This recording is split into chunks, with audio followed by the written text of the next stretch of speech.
This channel does not promote any violent, harmful, or illegal activities. All content provided by this channel is meant for an educational purpose only. Kalika बंगदेशे च अयोध्यायं महेश्वरी वाराणस्याम अन्नपूर्णा गया क्षेत्रे गयेश्वरी। आज शुरूतेई माয়ের কথা বলবো। মা শারদা বলতেন আমি সতেরো মা অসতেরো মা।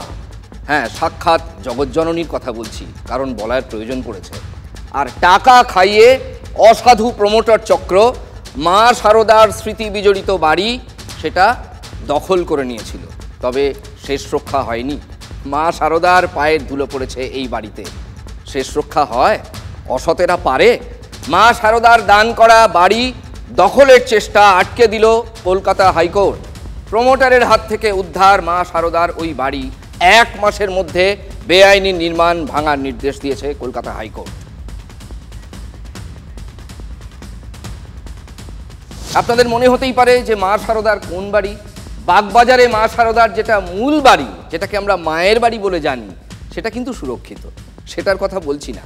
বাগবাজারে যেখানে মায়ের বাড়িতে আপনারা প্রণাম করতে যান, আমরা যাই, তার ঠিক কাছেই আরও একটা বাড়ি আছে, যে বাড়িটার কথা বলা হচ্ছে। সারদা দেবী তাঁর এক শিষ্যকে এই বাড়ি দান করেছিলেন। সেই বাড়ির একাংশই দখল করে নেয় অসাধু প্রমোটার চক্র। প্রমোটিংয়ের ছাড়পত্রও দিয়ে দিয়েছিল কলকাতা পুরসভা। মামলা গড়িয়েছিল কলকাতা হাইকোর্টে। আদালতের হস্তক্ষেপেই আটকে গেল সারদা দেবীর স্মৃতি বিজড়িত এই ভবন দখলের চেষ্টা। বাঙালি খুব খুশি।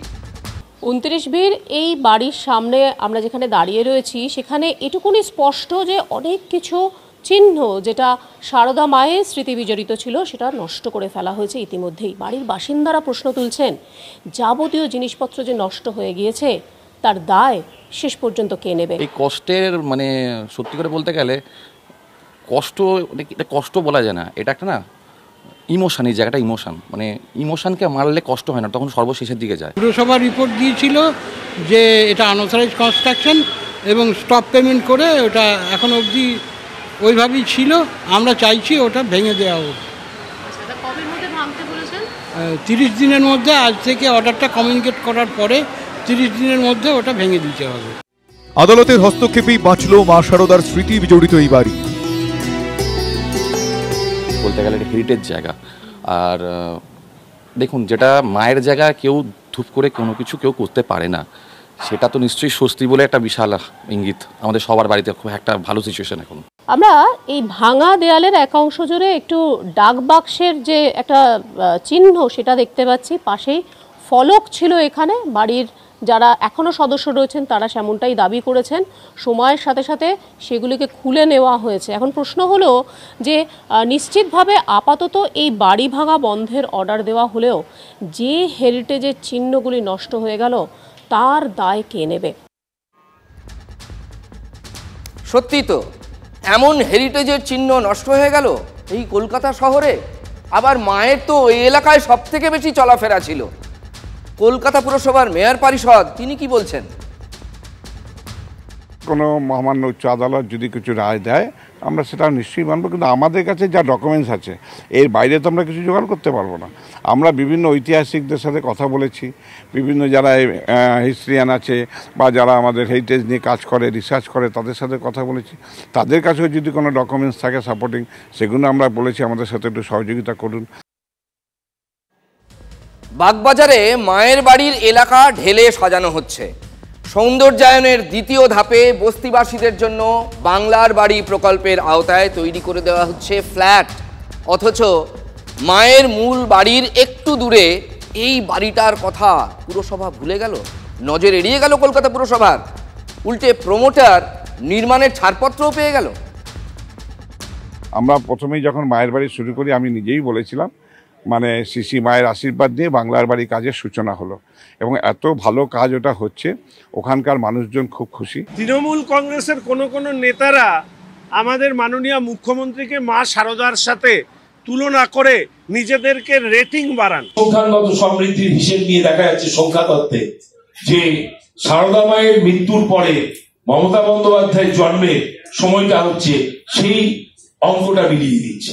তিনি মা শারদা, তিনি ফ্লোরেন্স নাইটিঙ্গেল, তিনি সিস্টার নিবেদিতা, তিনি ঘরের দুর্গা। আর আজকে মা শারদার স্মৃতি বিজড়িত হেরিটেজ বিল্ডিং যখন এইভাবে প্রমোটারের থাবা পড়ছে, তখন তারা কি গর্তে লুকিয়ে আছে? বারবার পুরো কর্মীদের দিকে একটা আঙুল ওঠে যে কোথাও গিয়ে তারা ব্রাইব নিচ্ছেন এবং এই ধরনের কাজ করছেন। সেই ধরনের অভিযোগ পেলে কি পদক্ষেপ নেন? আমাদের অভিযোগ অনেক কিছু করতেই পারে। অভিযোগের সত্যতা যাচাই করতে হয় এবং তারপরে অভিযোগের যদি সত্যতা প্রমাণ হয় আমরা যথোপযুক্ত ব্যবস্থা গ্রহণ করি। এই রাজ্যে তৃণমূলের থেকে বড় প্রমোটার আর কেউ নেই, ফলে রাজ্যের সমস্ত সম্পত্তিকে করায়ত্ত করা, তাদেরকে ব্যক্তিগতভাবে ব্যবহার করা, অর্থ উপার্জন করা এই রাজ্যের সংস্কৃতি। সেই সংস্কৃতি থেকে মা শারদাও ছাড় পাচ্ছে না, এটাই হচ্ছে সবথেকে দুঃখের। তৃণমূলের চিকিৎসক নেতা এবং অবশ্যই বিধায়ক এমএলএ নির্মল মাঝি একটা আধুনিক সহজ পাঠ লিখতে চেয়েছিলেন, মানে একটু কায়দা করে বলছি আর কি। ময়ে মমতা, দন্তস্বয়ে শারদা, তা নিয়ে তুমুল বিতর্ক এবং হৈ হৈ পড়ে গিয়েছিল, মনে আছে তো আপনাদের? রবীন্দ্রনাথ সহজ পাঠে লিখেছিলেন, ছোট খোকা বলে অ আ, শেখেনি সে কথা কওয়া, কথা কওয়ার আগেই অ আ শিখে ফেলছে। মালদার স্কুলের শিক্ষক শেখাচ্ছেন হ্রস্ব ই, দীর্ঘ ই। এইটা কি লিখলাম?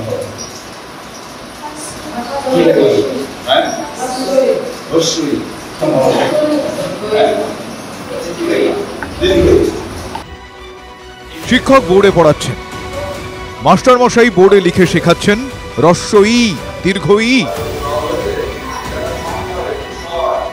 অষ্টম শ্রেণীর শ্রেণীকক্ষ, সেখানে অষ্টম শ্রেণীর ছাত্রছাত্রীরা রয়েছেন, শিক্ষক মশাই রয়েছেন। শিক্ষক মশাই পড়াচ্ছেন ব্ল্যাকবোর্ডে লিখে লিখে অ আ ক খ। হ্যাঁ, ভুল শুনলেন না, ক্লাস 8-এর ছেলেমেয়েদের শেখানো হচ্ছে অ আ ক খ। ছবিটা ওল্ড মালদার বালাসাহাপুরের বিমল দাস মাধ্যমিক শিক্ষা কেন্দ্রের। যারা 2 বছর বাদেই মাধ্যমিক দেবে তারা জানে না অ আ ক খ। তাহলে শিক্ষার হাল এখন এই মুহূর্তে কোন জায়গায়, সেটা এই ক্লাসরুমে এসে স্পষ্ট হয়ে যায়। সবথেকে মজার বিষয়, এই ক্লাসরুমে কিন্তু শুধুই অষ্টম শ্রেণী নয়, সপ্তম শ্রেণীর 2 জন পড়ুয়াও রয়েছে। সব মিলিয়ে মোট 5 জন। গোটা স্কুলে এই 5 জনই স্টুডেন্ট এসছে। এই স্কুলে 5ম থেকে 8ম শ্রেণী পর্যন্ত পড়ানো হয়। ক্লার্ক নেই, গ্রুপ ডি স্টাফ নেই, ফলে জুতো সেলাই থেকে চণ্ডীপাঠ সবই করতে হয় শিক্ষকদেরই, ঘন্টাও বাজাতে হয়।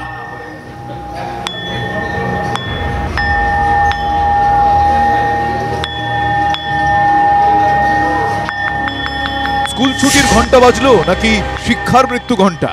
একসময় এই স্কুলে ছাত্রছাত্রী ছিল 100-6, এখন খাতায় কলমে জনা 30। তবে স্কুলে আসে 5 থেকে 7 জন। লে লে লে লে শিখেলে পাঠশালে গিয়ে লেখাপড়া, কেন হয় আকাশ ফর্সা, কেন হয় বর্ষা খরা, কেন হয় আকাশ ফর্সা, কেন হয় বর্ষা খরা, লে লে লে লে শিখেলে পাঠশালে গিয়ে। গম্ভীরা শুনিয়ে ছাত্রছাত্রী টানার চেষ্টা করেন শিক্ষকরা, আর শিক্ষকদের অন্য স্কুলে টেনে নেয় সরকার। স্কুলে শিক্ষক 5 জন, কিন্তু সপ্তাহে 3 দিন প্রধান শিক্ষক সহ 2 জন শিক্ষক অন্য স্কুলে যান ক্লাস নিতে, কারণ সেখানে শিক্ষকের অভাব। সেই 3 দিন এই স্কুলে থাকেন 3 জন শিক্ষক। মোটামুটি আমাদের হয়তো একটা 2 জন স্যার ক্লাসে গেলেন এবং 1 জন ঘন্টা বাজাচ্ছেন। একদিন স্কুলে আসে, 4 দিন আসে না। স্কুলে তারা কন্টিনিউয়াস আসে না, যার ফলে পড়াশোনাটা একবারে পিছিয়ে পড়ে। প্রধান শিক্ষক দায় চাপাচ্ছেন ছাত্রছাত্রীদের ঘাড়েই। তারা পিছিয়ে পড়ছে কতটা? মাস্টার মশাই শেখাচ্ছেন, ছাত্রছাত্রীরা কতটা শিখছে? কোন ক্লাসে পড়ো? 8। কি স্বরবর্ণ কাকে বলে? স্বরবর্ণ কোনটা? স্বরবর্ণ ক খ। স্বরবর্ণ কি শিখলে? ও আ। ও আ স্বরবর্ণ না ব্যঞ্জন বর্ণ? গোলমাল হচ্ছে না? কোনটা? ব্যঞ্জন বর্ণ হলো ও আ। ব্যঞ্জন বর্ণ ও আ। আর স্বরবর্ণ?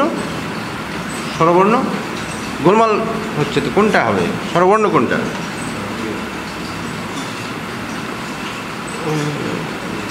স্বরবর্ণ ক খ। কোন ক্লাসে পড়ো? 7। এতক্ষণ ধরে কি পড়ছিলে?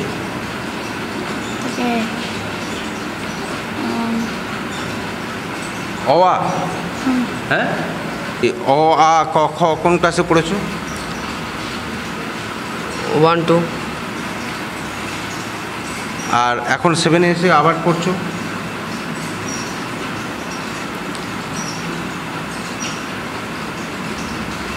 তাই তো? আবার 7 এসে আবার পড়ছো? হ্যাঁ। অ আটাই তো জানে না। অ আ তো এরা তো জানে না, প্রাইমারি থেকে উঠে এসেছে তো, তবু আমাদের এখানে তবু এগুলো শেখাতে হচ্ছে। তাহলে কি করব আমরা, বলেন আমাদের কি করার আছে? আমরা শিখাচ্ছি কিন্তু ব্রেনের মধ্যে ওদের নিতে পারছে না। অ উল্টো করে লেখে। 8, 7, 8-এর ছাত্রদের আমাদের অ আ ক খ যদি শেখাতে হয় এখনো, তাহলে আমরা কোন জায়গায় পড়ে আছি, কোথায় পড়ে আছি আমরা? আমাদের কি আছে আমাদের এই ইয়েতে? এই মানে তোমার সরকার কি করছে না করছে আমরা তো বুঝতে পারছি তো। শিক্ষাটাকে তো জলাঞ্জলি হয়ে গেল একবারে, আর কি ভেঙে যাচ্ছে সব কিছু। আমাদের চেষ্টা আমরা যতটুকুন করার করে যাব, কি আছে আমাদের যেটা করতে হবে এখন, এই তো ব্যাপার। শিক্ষা ব্যবস্থা তো হ্যাঁ শেষই তো হয়ে গেল মোটামুটি। শিক্ষার মৃত্যু ঘণ্টার শব্দ শুনতে পাচ্ছেন এমএসকে এসএসকে শিক্ষা কেন্দ্রগুলির দায়িত্বে থাকা জেলা পরিষদের শিক্ষা কর্মাধ্যক্ষ। ক্লাস 8-এর বাচ্চাকে অ শেখাচ্ছে, এটা তো অবিশ্বাস্য ব্যাপারটা, কারণ ক্লাস 8-এ তো অ শেখানোর কথা নয়। তবে সার্বিকভাবে শিক্ষা ব্যবস্থা বিশেষ করে গ্রামাঞ্চলে অনেকটা পিছিয়ে গেছে, এটা অস্বীকার করে লাভ নাই। মাথার উপর মুখ্যমন্ত্রীর ছবি, গ্রামে শিক্ষা ব্যবস্থা বিপর্যস্ত বলেন কি করে?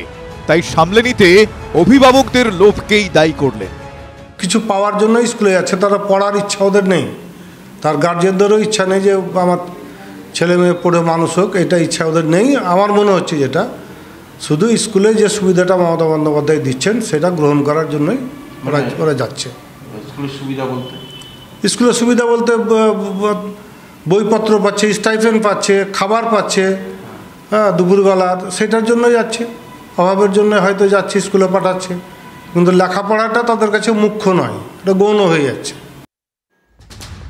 অয় অজগর আসছে তেড়ে, আমটি আমি খাবো পেড়ে।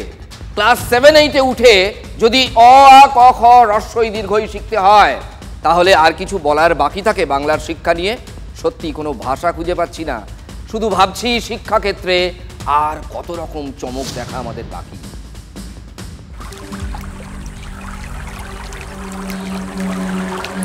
বাড়ি থেকে এইভাবে আসলে স্কুল যাও?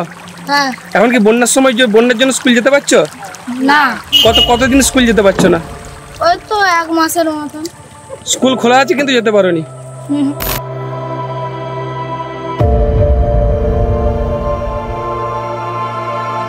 ছোট্ট অংশুর আর স্কুলে যাওয়া হয় না। জীবন যুদ্ধে লড়ছে সে, মা দাদুর সঙ্গে ঝাঁপিয়ে পড়েছে। ঘাটালে এমন কত অংশু আছে কে জানে, তারা দু চোখে স্বপ্ন নিয়ে স্কুলের পথে পা বাড়ায় ঠিকই, কিন্তু বর্ষা এলেই ঘর ডোবে, স্কুল ডোবে, আর ডুবে যায় স্বপ্নগুলোও।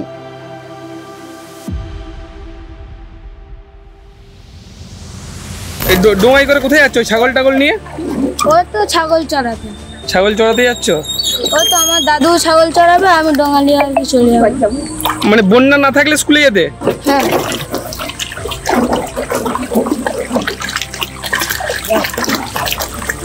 কই করে ঘর থেকে এসেছি, এসে এখান থেকে সাইকেলে করে গেছি। একাই আসছো নবী বাড়ি? স্কুল যাওয়া হয় না? হয়নি, যাওয়া হয়। যখনই বন্যা হচ্ছে স্কুল যাওয়া হচ্ছে না। যতবার বৃষ্টি ততবারই এই দুর্গতি। এটাই কি তবে ঘাটালের রুটিন? এই খুদেদের ভবিষ্যৎ জলে যাচ্ছে, তাতে কি? বছর বছর মাস্টার প্ল্যান খুঁড়োর কলের মতো ঝুলিয়ে দিলেই হলো। প্রতিশ্রুতি দিতে সমস্যা কোথায়? যত সমস্যা প্রতিশ্রুতি পূরণে। ঘাটাল তার জলজ্যান্ত প্রমাণ। মাননীয় দর্শক, তা বলে ভাববেন না যে ঘাটাল এক এবং একমাত্র জায়গা যেখানে শিক্ষা ডুবছে। বাংলায় এমন নজির এখন ভুরি ভুরি দিকে দিকে। এই যে কয়েকটা দিন বৃষ্টি হয়েছে, অমনি সব কঙ্কাল ছাড় ছবিগুলো বেরিয়ে পড়েছে, আর আমরা সেই ছবিগুলোকেই ঠোঁটকাটায় অগ্রাধিকার দিচ্ছি। দেখুন অবস্থা, একে কি স্কুল বলবেন? স্কুল বলা যায়? ছাদ চুইয়ে ফোঁটা ফোঁটা জল পড়তেই থাকে স্কুলে। স্কুলের মেঝে নাকি আস্ত পুকুর বোঝা দায়। নর্দমার জল উপচে ক্লাসরুমে ঢুকে ভাসিয়ে দিচ্ছে। এদিকে মাঝে মধ্যেই খসে পড়ছে ছাদের এবং দেওয়ালের চাঙড়, মানে ঝুঁকিও আছে। বাঁকুড়া শহরের 5 নম্বর ওয়ার্ডের বেলগড়িয়া প্রাথমিক বিদ্যালয় এটি। স্কুল, এটা স্কুল, স্কুল ঠিকই, তবে পড়াশোনা কতটা হচ্ছে সেটা এই ছবিগুলোই বলে দিচ্ছে।